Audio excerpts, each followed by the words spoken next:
Vrai. Et d'ailleurs, c'est une tendance qui se confirme au-delà de l'Europe aussi. On le voit à travers toutes les géographies. Encore une fois, vrai. Un des principaux risques pour les assureurs, pas uniquement pour les assureurs d'ailleurs, c'est un des principaux risques pour la société, pour les entreprises, pour les individus. C'est ce qui ressort fortement à travers aussi nos enquêtes dans le Future Risk Report, qui est un exercice que nous réalisons maintenant de façon cohérente depuis 12 ans déjà. C'est encore une fois vrai. Effectivement, le vieillissement de la population, qui est un fait qu'on observe d'ailleurs à travers tous les continents, est maintenant signalé pour la première fois dans le top 10 des risques par les experts. Et quelque part, on le comprend en effet parce qu'on sent la tension que cela pose aussi sur les systèmes publics de santé, les systèmes publics de retraite. Donc c'est quelque chose maintenant qui apparaît aussi de façon explicite dans le top 10 des risques.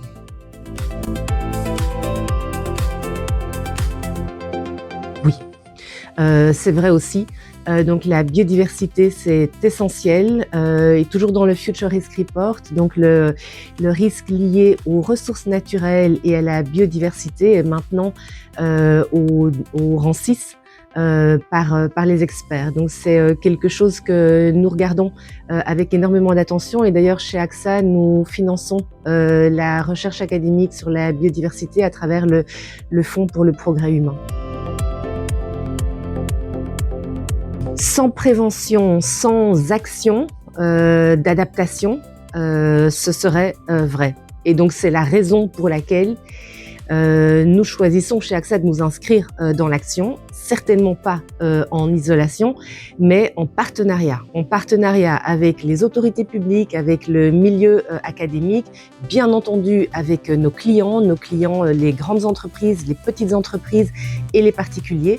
Donc c'est la raison pour laquelle il s'agit de mobiliser pour justement éviter d'en arriver à une situation où les risques deviennent inassurables.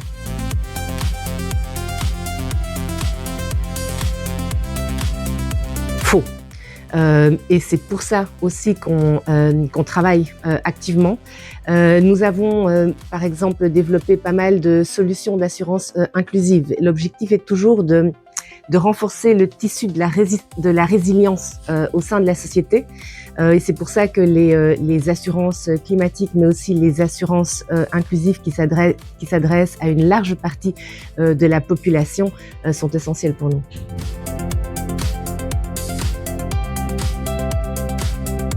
Alors, ce que nous observons, c'est que les jeunes générations Gen Z accordent beaucoup plus d'attention, effectivement, lorsqu'ils choisissent leur assureur, à voir effectivement leur attention par rapport aux aspects de solidarité, d'inclusivité et d'écologie.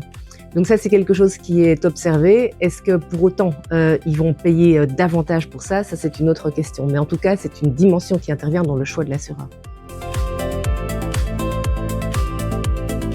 Faux.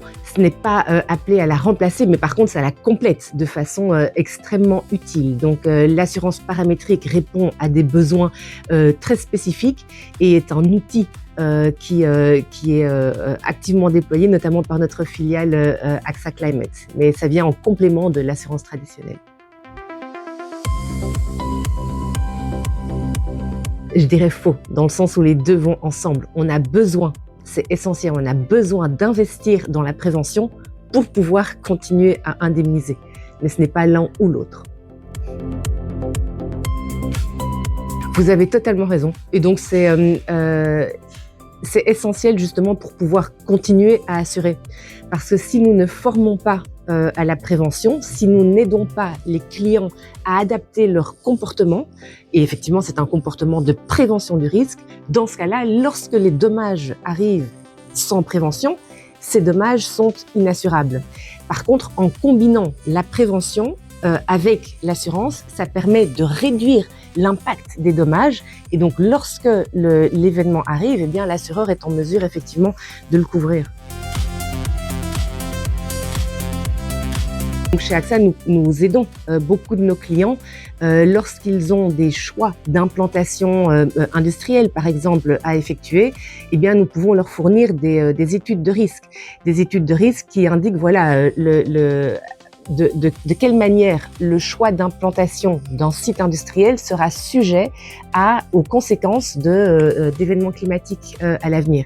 Et parfois, il est possible simplement en déplaçant légèrement de quelques centaines de mètres le site, eh bien de réduire fortement le risque. Il faudra repasser l'interview dans 20 ans. Ici, ce que je dirais, c'est il y a des risques qu'on peut nommer aujourd'hui.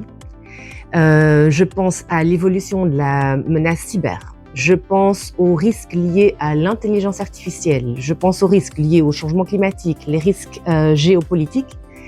Dans 20 ans, en fonction de leur évolution, il est tout à fait possible que ce soit toujours ces mêmes risques qui soient extrêmement complexes à assurer en fonction de l'évolution.